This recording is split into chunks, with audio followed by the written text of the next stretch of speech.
ఓం గంగణపతే నమ. క్రీం మహాకాళికాయ నమ. ఐం సరస్వత్యే నమ. శ్రీమాత్రే నమ. ఓం నమ శివాయ శివాయ గురువే నమ. క్రీం క్రీం మహాకాళికాయ నమో నమ. ద్రాంగత్తాత్రేయాయ నమ. ఓం నమో భగవతే మేధా దక్షిణామూర్తి మహ్యం మేధాం ప్రజ్ఞం ప్రయచ్చస్వ. క్లీం కృష్ణాయ గోవిందాయ గోపీచనవల్లభాయ శ్రీకృష్ణ పరబ్రహ్మణే పరంజ్యోతిషే నమో నమ. ఆదిత్యాది నవగ్రహ దేవతాభ్యో నమో నమ. మాతృభ్యో పితృభ్యో ఋషిభ్యో గురుభ్యో నమో నమ. క్రీం మహాకాళికాయ నమో నమ. యూట్యూబ్ ప్రేక్షకులందరూ కూడా నమస్కారం అండి.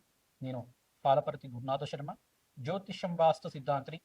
ఈ రోజున మనమంతా కూడా తెలుసుకునే టాపిక్ ఏంటంటే, ప్రధానంగా చూసుకుంటే 2026 సంవత్సరంలో భాగంగా ఆంగ్ల సంవత్సరంలో శనీశ్వరు యొక్క కార్యకత్వాలు ఏ రకంగా ఉన్నాయి, శనీశ్వర ప్రభావం అంతా కూడా మేషాది ద్వాదశ రాశుల వాళ్ళకి ఎటువంటి ఫలితాలంతా కూడా ఇవ్వబోతున్నాడు అనేది, శనీశ్వరుడి యొక్క వీక్షణ దృష్టి వక్రగతి ఏ రకంగా ఉంటుంది, ఈ యొక్క శనీశ్వర ప్రభావం అంతా కూడా వివిధ రాశుల మీద ఏ రకంగా ఉంటుంది విశ్లేషణ చేయడం, సంపూర్ణ జాతకం అంతా కూడా చెప్పడం జరుగుతుంది. గోచార చక్రవశాత్తు అంతా కూడా సంపూర్ణ విశ్లేషణ అంతా కూడా 2026 ఫలితాలంతా కూడా, ఆంగ్ల సంవత్సర ఫలితాలంతా కూడా జనవరి నుంచి డిసెంబర్ దాకా వివిధ గ్రహాల యొక్క స్థితిగతి ఏ రకంగా ఉంటాయి, ప్రధానంగా చూసుకుంటే శనీశ్వర ఫలితాలంతా కూడా ఈ రకంగా ఉంటాయి అనేది తెలుసుకోవడం జరుగుతుంది. ప్రధానంగా చూసుకుంటే శనీశ్వరుడు అంతా కూడా కర్మ ఫలదాతగా ఉండడం, ప్రధానంగా ఈ శనీశ్వరుడు అంతా కూడా ఈ యొక్క అర్ధాష్టమ శని ప్రభావం కానీ, అష్టమ శని ప్రభావం కానీ, ప్రధానంగా ఈ యొక్క ద్వాదశ స్థానంలో ఉంటే కనుక ఏలినాటి శని ప్రభావం కానీ ఇవ్వడం జరుగుతుంది. జన్మరాశిలో ఉంటే కనుక ఈ యొక్క జన్మదోషం అని చెప్పేసి అని, ద్వితీయ స్థానము జన్మస్థానము విజయస్థానంలో ఉంటే కనుక ఈ యొక్క శనీశ్వర ప్రభావం అంతా కూడా ఏలినాటి శని ప్రభావం అనేది ఉంటుందనేది తెలుసుకోవడం జరుగుతుంది. కర్మ బలదాత ఎప్పుడైనా కానీ మానవాళికంతా కూడా పూర్వ జన్మలో చేసుకున్న ఫలితాలంతా కూడా, అది పుణ్య ఫలితాలు అయితే కనుక రాజయోగాలు ఇచ్చే విధంగా మారుతూ ఉంటాయి. విపరీత రాజయోగం ఇచ్చే గ్రహంగా చెప్పడం జరుగుతుంది. రాజ్యాధిపత్యం కావాలన్నా శనీశ్వరుడు అనుగ్రహం కావాలి, ధనధాన్యాది సమృద్ధి కావాలి, రాజయోగం సిద్ధించాలి, రాజ్యాధిపత్యం కావాలి, ఉన్నతమైన స్థితి కావాలంటే, జీవితంలో ధర్మబద్ధమైన జీవితం జీవించాలంటే ప్రధానమైన గ్రహం అంతా కూడా శనీశ్వరుడు అని చెప్పుకోవడం జరుగుతుంది. ప్రధానంగా ఎవరైతే ధార్మిక జీవితం అంతా కూడా పుణ్యవంతమైన జీవితం జీవిస్తుంటారో వాళ్ళకంతా కూడా ధర్మ ఫలితాలు ఇచ్చే విధంగా, పుణ్య ఫలితాలు ఇచ్చే విధంగా, న్యాయప్రదంగా ఉండే జీవితం అంతా కూడా యోగకరంగా ఉండే విధంగా, శనీశ్వరుడు అంతా కూడా న్యాయ నిర్ణేతగా ఉండి పుణ్య ఫలితాలు ఇచ్చే విధంగా మారుతూ ఉంటారు. ప్రధానంగా చూసుకుంటే శనీశ్వరుడు అంతా కూడా కర్మ ఫలితాలు, ఎవరైతే కనుక దుష్కర్మలు చేస్తే ఆ ఫలితాన్ని కూడా ఇక్కడే అనుభవించే విధంగా చేస్తారు. ఈ యొక్క పుణ్య కార్యక్రమాలు చేసుకుంటే కనుక, దైవ చింతన దైవభక్తి ఉంటే కనుక వాళ్ళకి అఖండమైన పుణ్యయోగాన్ని, విపరీత రాజయోగాన్ని, ఆనందమైన జీవితం ఇవ్వడానికి, వంశాభివృద్ధికి కారణమవుతారు శనీశ్వరుడు అంతా కూడా. కర్మఫలదాత ఇచ్చే ఫలితం అంతా కూడా అఖండమైన పుణ్య ఫలితాలు ఉంటాయి. ఈ యొక్క శనీశ్వరుడు యొక్క మార్పు అనేది ప్రధానంగా చూసుకుంటే స్థిరంగా ఉంటుంది. ఎక్కువ 2.5 సంవత్సరాల దాకా ఒక రాశి నుంచి ఇంకో రాశికి మారడం జరుగుతుంది. స్థిరత్వంగా మందగమనుడు అని చెప్తారు. ప్రధానంగా చూసుకుంటే నిదానంగా నడిచేవాడు. ప్రధానంగా శనిచ్చరాయై నమః అంటే శనీశ్వరుడు అని చెప్పేసి అంటే కనుక నిదానంగా నడిచేవాడు అని చెప్పేసి అని మందగమనుడు అంటారు. అయితే శనీశ్వరుడు అంతా కూడా ప్రధానంగా ఛాయా మార్తాండ సంభూతుడిగా చెప్పడం జరుగుతుంది. సూర్య భగవానుడి యొక్క పుత్రుడిగా, న్యాయ నియతగా, న్యాయ ధర్మ ప్రధానమైన జీవితం జీవించే విధంగా, మానవాళికంతా కూడా కర్మ ఫలితాన్ని అనుభవించే విధంగా, మోక్ష జ్ఞానాన్ని ప్రసాదించే విధంగా, రాజయోగాన్ని ఇచ్చే విధంగా ఎటువంటి ఫలితాలంతా కూడా ఇవ్వబోతున్నాడు 2026 ఫలితాలంతా కూడా విశ్లేషణ చేయడం జరుగుతుంది. ప్రధానంగా శనీశ్వరుడు ప్రీతికరంగా ప్రతినిత్యం కూడా కాలభైరవ స్వామి దేవాలయంలో అందరూ కూడా ఈ యొక్క అష్టమి, నవమి, ఏకాదశి తిథుల్లో కానీ, దశమి తిథుల్లో కానీ, త్రయోదశి తిథుల్లో కానీ, మాస శివరాత్రి రోజైనా కానీ, అమావాస్య పౌర్ణమి వేళల్లో కూడా, ప్రదోష కాలంలో, ప్రధానంగా ప్రదోష కాలంలో ఎవరైతే కనుక కూష్మాండ దీపాన్ని, తెల్ల గుమ్మడికాయనంతా కూడా ఈ యొక్క గుమ్మడికాయ దీపం అంటారు, దీన్నంతా కూడా కూష్మాండ దీపం అంటారు, ఉప్పు దీపం అని చెప్పేసి అంటారు. ఈ యొక్క రాళ్ళు ఉప్పునంతా కూడా తీసుకొని ఒక పళ్ళెంలో వేసుకొని దాని మీద ఒక 2 తమలపాకులు పెట్టి ఈ యొక్క కూష్మాండ దీపాన్ని వెలిగించడం వల్ల, నువ్వు నూనెల దీపంతో వెలిగించడం, దాని మీద నల్ల నువ్వులు జల్లడం వల్ల, నవధాన్యాలు జల్లడం వల్ల సకల గ్రహదోష నివారణ జరుగుతుంది. కాలభైరవ స్వామి దేవాలయంలో కానీ, అమ్మవారి దేవాలయంలో, దుర్గామాత దేవాలయంలో కానీ, మహాకాళి దేవాలయంలో కానీ, మహాలక్ష్మి దేవాలయంలో కానీ కూష్మాండ దీపాన్ని తరచుగా వెలిగిస్తూ ఉండాలి. ఎవరైతే కనుక ఈ తిథుల్లో విశేషంగా చేస్తూ ఉంటారంటే మీకంతా కూడా శనీశ్వర గ్రహదోష నివారణ కలుగుతుంది, కర్మదోష నివారణ కలుగుతుంది, తద్వారా వంశాభివృద్ధి కలుగుతుంది, అఖండమైన రాజయోగము, ధన సంపదలంతా కూడా సిద్ధించడానికి, విపరీత రాజయోగం ఇచ్చడానికి అంతా కూడా మీకు జరుగుతుంది. ప్రధానంగా చూసుకుంటే ఈ యొక్క శనీశ్వరుడు అంతా కూడా రాజయోగ కారకుడు. ప్రధానంగా రాజయోగం ఇవ్వడమే కాకుండా మీకంతా కూడా కర్మఫలితాన్ని అనుభవించే విధంగా చేయడం జరుగుతుంది. ప్రధానంగా కర్మఫలదాత అంతా కూడా విపరీత రాజయోగానికి కారణమవుతుంది.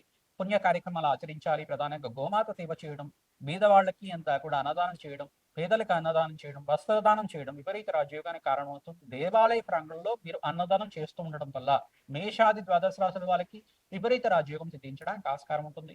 ఈ 2026లో అందరూ కూడా గోమాత సేవ విశేషంగా ఆచరించాలి. పచ్చిక, తెలగపిండి, గ్రాసాన్ని ఇక గోమాతకి తరచుగా సమర్పిస్తుండడం వల్ల విపరీత రాజయోగానికి మారడం జరుగుతుంది. ప్రధానంగా గ్రహస్థితి అంతా కూడా ఏ రకంగా ఉందో చూసుకుందాం. ప్రధానంగా 2026లో ప్రధానంగా చూసుకుంటే డిసెంబర్ నెలలో మాసాంతంలో అంతా కూడా ధనుసు రాశిలో అంతా కూడా చతుర్గ్రహ కూటమి సంభవిస్తుంది. ప్రధానంగా సూర్యుడు, బుధుడు, శుక్రుడు, ఈ యొక్క అంగారకుడు, ఈ యొక్క గ్రహాలన్నీ కూడా ధనుసు రాశిలో సంచారం జరుగుతుంది. జనవరి 1వ తారీఖు నుంచి మళ్ళీ మార్పు అనేది జరుగుతుంది. ప్రధానంగా తర్వాత ఎప్పుడు దాకా అంటే జనవరి 15వ తారీఖు రోజున మకర సంక్రమణం రోజున అంతా కూడా సూర్య భగవానుడు అంతా కూడా మకర రాశిలో సంచారం చేయడం, ఈ యొక్క గ్రహస్థితి అనేది మారుతూ ఉంటుంది.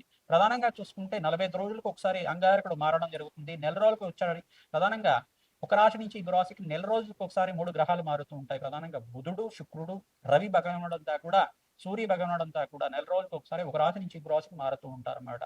15వ తారీఖు నుంచి మారిన సూర్య భగవానుడు మళ్ళీ 15వ తారీఖు కానీ 18వ తారీఖు కానీ ప్రధానంగా కుంభరాశిలో సంచారం చేయడం. మళ్ళీ ఇక్కడ చూసుకుంటే రవిగ్రహ ఫలితాలంతా కూడా ఈ రకంగా ఉంటాయి. ప్రధానంగా శనీశ్వరుడు అంతా కూడా చూసుకుంటే మీనరాశిలో సంచారం చేస్తున్నారు, స్థిరంగా ఉంటారు. మీనరాశిలో సంచారం చేయడం వల్ల ఎటువంటి ఫలితాలు వస్తాయి అనేది మేషాది ద్వాదశ రాశి వాళ్ళకి చెప్పడం జరుగుతుంది. రాహు ఫలితాలంతా కూడా చూసుకుంటే రాహు గ్రహం అంతా కూడా కుంభరాశిలో సంచారం చేస్తారు. ఏప్రిల్ 14, 15 తారీఖు లోపల వక్రగతి పొందడం జరుగుతుంది. మరి కేతు అంతా కూడా చూసుకుంటే సింహరాశిలో సంచారం చేయడం ఏప్రిల్ 14, 15 తారీఖులో అంతా కూడా వక్రగతి సంచారం జరుగుతుంది. ఈ యొక్క జూన్ 14వ తారీఖు దాకా అంతా కూడా ఈ యొక్క బృహస్పతి సంచారం అంతా కూడా మిథున రాశిలో సంచారం జరుగుతుంది. మరి కర్కాటక రాశిలో మళ్ళీ అంతా కూడా ప్రవేశం చేయడం, అతిచారం నుంచి తిరోగమనం అయిన తర్వాత మళ్ళీ యథాస్థానానికి అంతా కూడా రావడం జరుగుతుంది. కర్కాటక రాశిలో ఉచ్చస్థానంలో సంచారం జరుగుతుంది. ప్రధానంగా ఈ యొక్క గ్రహస్థితి అంతా కూడా ఏ రకంగా మానవాళి మీద చూపిస్తుంది, గోచార చక్రవశాత్తు ఆంగ్ల సంవత్సర ఫలితాలంతా కూడా సంపూర్ణ ఫలితాలు విశ్లేషణ చేయడం జరుగుతుంది. అందరూ కూడా మీ యొక్క రాశికి పరిష్కారం ఆచరించుకోండి. లగ్నవశాత్తు ఏ రకంగా ఉన్నాయో చూసుకోవడం జరుగుతుంది. దత్తనాడి ప్రకారంగా మీకు అంతా కూడా జన్మజాతకమే ప్రధానమైన జాతకంగా ఉంటుంది. నాడీ జ్యోతిషం ప్రకారంగా మీకు అంతా కూడా విశ్లేషణ చేసి పరిష్కారం చెప్పడం జరుగుతుంది. కావున మీరంతా కూడా సంప్రదించి మా యొక్క ఫోన్ నెంబర్కి మీ జాతకం అంతా కూడా వాట్సాప్ చేస్తే కనుక మీకు అపాయింట్మెంట్ ఇవ్వడం జరుగుతుంది. జన్మ జాతకం అంతా కూడా విశ్లేషణ చేసి తగు పరిష్కారం అంతా కూడా యజ్ఞ యాగాది కర్తలు చేసి జప హోమాది కార్యక్రమాలు తర్పణాలంతా కూడా చేసి మీకు పరిష్కారం చెప్పడం జరుగుతుంది. సకల గ్రహ దోష నివారణ జరిగితే కనుక మీకంతా కూడా ధనయోగాలు సిద్ధిస్తాయి. ఆకస్మిక ధనలాభం సిద్ధించడానికి ఆస్కారం ఉంటుంది. ప్రధానంగా అప్పుల బాధల నుంచి బయటపడడానికి ఆస్కారం ఉంటుంది. అపముచ్చు దోష నివారణ అవుతుంది. అఖండమైన ఆనంద జీవితం జీవించడానికి ఆస్కారం ఉంటుంది. ఈ యొక్క గ్రహాలంతా కూడా మీరు చేసుకున్న అంటే మానవాళి చేసుకున్న కర్మ ఫలితాన్ని అనుభవించే విధంగా చేయడం, రాజయోగాన్ని ఇచ్చే విధంగా చేయడం, భగవంతుడి యొక్క చింతన ఉండాలి. ప్రతి వాళ్ళకి కూడా భగవంతుడి యొక్క సేవ చేయాలి. ప్రతినిత్యం కూడా పుణ్య కార్యక్రమాలు ఆచరించాలి. దేవాలయ దర్శనం అంతా కూడా చేయడం, పుణ్యక్షేత్రాల దర్శనాలు చేయడం, యాత్రలు చేయడం వల్ల విపరీత రాజయోగం సిద్ధిస్తుంది. అఖండమైన పుణ్యయోగం సిద్ధిస్తుంది. ప్రధానంగా శ్రీమాత్రే నమః. కర్కాటక రాశి జాతకులకి 2026 ఫలితాల్లో భాగంగా ఆంగ్ల సంవత్సర ఫలితాలంతా కూడా సంపూర్ణ ఫలితాలంతా కూడా జనవరి నుంచి డిసెంబర్ దాకా ఏ రకంగా ఉండబోతుందని తెలుసుకోవడం జరుగుతుంది. ప్రధానంగా కర్కాటక రాశి జాతకులకి విపరీత ధనయోగాలు సిద్ధించడానికి, ఆకస్మిక ధనలాభం సిద్ధించడానికి, బృహస్పతి సంచారం మేరకు అంతా కూడా ధనయోగాలు సిద్ధించడానికి ఆస్కారం ఉంటుంది. సప్తమాధిపతి అయిన శనీశ్వరుడు అంతా కూడా మీనరాశిలో సంచారం చేయడం యోగకరంగా ఉంటారు. మీకంతా కూడా ధనయోగాలు, విపరీత రాజయోగాలు సిద్ధించడానికి ఆస్కారం ఉంటుంది. మీరంతా కూడా ప్రతినిత్యం కూడా గోమాత సేవని ఆచరించడం, శనగలు, బొబ్బర్లు, ప్రధానంగా ఉలవలంతా కూడా నానబెట్టినవి గోమాతకు తరచుగా సమర్పిస్తుండడం వల్ల ఆకస్మిక ధనలాభం సిద్ధించడానికి ఆస్కారం ఉంటుంది. ఉద్యోగుల్లో ప్రమోషన్ సిద్ధించడానికి ప్రధానంగా జనవరి నుంచి ఆగస్టు దాకా మీకంతా కూడా మంచి ప్రమోషన్ సిద్ధించడానికి ఆస్కారం ఉంటుంది. మధ్యార్థంలో మీకంతా కూడా శుభకర వ్యయం అంతా కూడా జరగడానికి ఆస్కారం ఉంటుంది. శ్రమతో కూడిన సంపాదన పెరుగుతుంది. ప్రధానంగా మిథున రాశిలో సంచారం చేసిన బృహస్పతి మరి జూన్ 14వ తారీఖు తర్వాత రాశిలో సంచారం జరుగుతుంది. ధనయోగాలు సిద్ధించడానికి ఆస్కారం ఉంటుంది. ప్రధానంగా బృహస్పతి అనుగ్రహం వల్ల విపరీత ధనయోగం, ధనలాభాలంతా కూడా సిద్ధించడానికి ఆస్కారం ఉంటుంది. శనీశ్వరుడు అంతా కూడా కర్మఫలదాతక ధార్మికమైన జీవితం జీవించడానికి ఆస్కారం ఉంటుంది. కావున శనీశ్వరుడు అనుగ్రహం వల్ల మీకంతా కూడా ధార్మికమైన జీవితం జీవించడానికి, పుణ్యవంతమైన జీవితం జీవించడానికి ఆస్కారం ఉంటుంది. మనశ్శాంతమైన జీవితం జీవించడానికి ప్రతినిత్యం కూడా వెంకటేశ్వర స్వామి వారి ఆరాధన, ప్రధానంగా ఎవరైతే లక్ష్మీ నరసింహస్వామి ఆరాధన అంతా కూడా ఆచరించి చూసుకుంటారో వాళ్ళకంతా కూడా మంచి ఫలితాలు పొందడానికి ఆస్కారం ఉంటుంది. శుభకరమైన వ్యయం కలగడానికి ఆస్కారం ఉంటుంది. గృహయోగాలు సిద్ధించడానికి, విశేషంగా నూతన వ్యాపారంలో మార్పులు జరగడానికి, గృహయోగాల కోసం అంతా కూడా ప్రయత్నం చేసుకోవడానికి, భూ సంపదను కొనుక్కోవడానికి కానీ ప్రయత్నం చేసుకోవడానికి, మంచి లాభాలు గణించడానికి, గ్రహాల యొక్క మెరుగు అంతా కూడా మీకు మంచి ఫలితాలు పొందడానికి ఆస్కారం ఉంటుంది. గ్రహాలంతా కూడా మంచి లాభాలు సిద్ధించడానికి మీకు ఆశీర్వాదం ఇవ్వబోతున్నాయి. ప్రధానంగా జన్మ జాతకమే ప్రధానమైన జాతకంగా ఉంటుంది. జన్మ జాతకంలో ఎటువంటి దోషాలు ఉన్నాయి, ఆ గ్రహస్థితి ఏ రకంగా ఉంది, లగ్న చక్రవశాత్తు కానీ ప్రధానంగా దశాంశంలో, నవాంశంలో, షష్టాంశంలో ఈ గ్రహస్థితి ఉంది. ఈ యొక్క విశ్లేషణాత్మకంగా జన్మజాతకాన్ని విశ్లేషణ చేసి దత్తనాడి ప్రకంగా మీకు అంతా కూడా పరిష్కారం చెప్పడం జరుగుతుంది. కావున మీ జన్మజాతకాన్ని జ్యోతిష్ సిద్ధాంతంతో పరిష్కారం ఆచరించండి.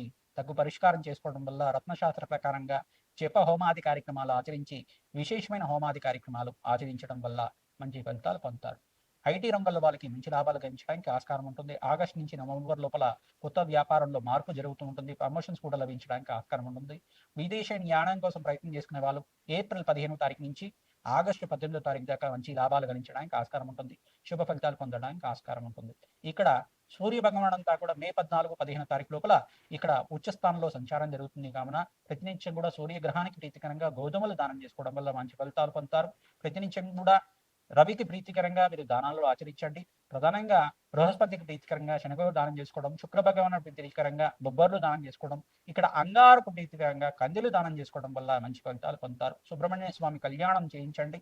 మంచి శుభమైన కళ్యాణం జరగడానికి, ఇంట్లో గృహయోగం సిద్ధించడానికి కానీ ఆస్కారం ఉంటుంది.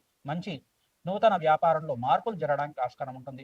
వివాహాది శుభకార్యాలు జరగడానికి, సంతాన యోగం కోసం ప్రయత్నం చేసుకునే వాళ్ళకి సంతాన యోగం సిద్ధించడానికి ఆగస్టు నుంచి నవంబర్ లోపల మంచి ఫలితాలు పొందడానికి ఆస్కారం ఉంటుంది. జన్మస్థ బృహస్పతి యోగం అంతా కూడా విపరీత రాజయోగానికి కారణమవుతుంది. శుభకర వ్యయాన్ని ఇచ్చేవాడు కూడా బృహస్పతి కావున ఏ స్థానంలో సంచారం జరిగినప్పుడు మీకు శుభకార్యక్రమాల కోసం వ్యయాన్ని ఖర్చు పెట్టే విధంగా చేస్తుంటారు. పుణ్యవంతమైన కార్యక్రమాలు ఆచరించడానికి ప్రయత్నం చేసుకోండి. 2026లో ప్రధానంగా ఈ 4 రాశి వాళ్ళకి విశేషమైన ధనయోగాలు సిద్ధించడానికి ఆస్కారం ఉంటుంది. విపరీత రాజయోగం సిద్ధించబోతుంది. ఈ రాశి వాళ్ళు ప్రధానంగా చూసుకుంటే మేషాది ద్వాదశ రాశుల్లో 4 రాశి వాళ్ళకి విశేషంగా ధనయోగాలు సిద్ధిస్తాయి. ప్రధానమైన రాశి ఏంటిదంటే కుంభరాశి జాతకులు విశేషమైన ధనయోగం సిద్ధించడానికి ఆస్కారం ఉంటుంది. ప్రధానంగా బృహస్పతి సంచారం అంతా కూడా రాజయోగ కారణమవుతుంది. ప్రధానంగా శనీశ్వరుడు అనుగ్రహం వల్ల ధనయోగ కారకుడు అవుతాడు. ప్రధానంగా అనంతమైన ధాన్యాది సమృద్ధి కలగడానికి ఆస్కారం ఉంటుంది. అష్టైశ్వర ప్రాప్తి కలగడానికి ఆస్కారం ఉంటుంది. జూన్ 14 తర్వాత మీకు అంతా కూడా ధనయోగం సిద్ధించడానికి రాజయోగ కారణమవుతుంది. మళ్ళీ ఇక్కడ వృషభ రాశి జాతకులు కూడా ధనయోగాలు సిద్ధించడానికి ఆస్కారం ఉంటుంది. ప్రధానంగా మీకంతా కూడా ధన ప్రాప్తి కలగడానికి, ఆకస్మిక ధనలాభం కలగడానికి ఆస్కారం ఉంటుంది. శుక్రుడు బృహస్పతి అనుగ్రహం వల్ల ధన ధాన్యాది సమృద్ధి కలుగుతుంది. లక్ష్మీ కటాక్షం లభిస్తూ ఉంటుంది. ప్రధానంగా మిథున రాశి జాతకులు కూడా ఈ రాశిలో మీకంతా కూడా ధనయోగ ప్రాప్తి కలగడానికి ఆస్కారం ఉంటుంది. విశేషంగా నూతన వ్యాపారంలో పెట్టుబడి పెట్టుకోవడానికి, ఫైనాన్షియల్ రంగంలో వాళ్ళకి ఆస్కారం ఉంటుంది. అష్టైశ్వర ప్రాప్తి కలగడానికి ఆస్కారం ఉంటుంది. ప్రధానంగా చూసుకుంటే ఇక్కడ కన్యా రాశి జాతకులకు కూడా విశేషమైన ధనయోగం సిద్ధించడానికి ఆస్కారం ఉంటుంది. ధన ధాన్యాది సమృద్ధి కలగడానికి జూన్ 14 తారీఖు నుంచి నవంబర్ 24 తారీఖు దాకా అష్టైశ్వర ప్రాప్తి కలగడానికి ఆస్కారం ఉంటుంది. ధన ధాన్యాది సమృద్ధి కలుగుతుంది. మేషాది ద్వాదశ రాశుల్లో ఈ 4 రాశుల వాళ్ళకి విశేషమైన ధన ప్రాప్తి కలగడానికి ఆస్కారం ఉంటుంది. మరియు కర్కాటక రాశి జాతకులకు కూడా బృహస్పతి సంచారం అంతా కూడా రాజయోగంగా మారబోతుంది. విశేషమైన ధనయోగం కలగడానికి ఆస్కారం ఉంటుంది. ఈ కర్కాటక రాశి జాతకులకి విశేషంగా చెప్పడం జరుగుతుంది. ప్రధానంగా బృహస్పతి మార్పు అంతా కూడా రాజయోగ కారణమవుతుంది. ఉచ్చస్థానంలో సంచారం అంతా కూడా వివాహాది శుభకార్యాలు జరగడానికి, మీకు అంతా కూడా పూర్వజన్మలో చేసుకున్న పుణ్యప్రాప్తి వల్ల మీకు అంతా కూడా గృహయోగం సిద్ధించడానికి, భూసంపద లభించడానికి ఆస్కారం ఉంటుంది. వ్యాపారంలో మార్పులు జరుగుతాయి. ఉద్యోగంలో మార్పులు జరగడానికి, స్థానచలనం జరగడానికి ఆస్కారం ఉంటుంది. అమ్మవారి అనుగ్రహం వల్ల మహాలక్ష్మి కటాక్షం అంతా కూడా లభిస్తూ ఉంటుంది. శ్రీమాత్రే నమః.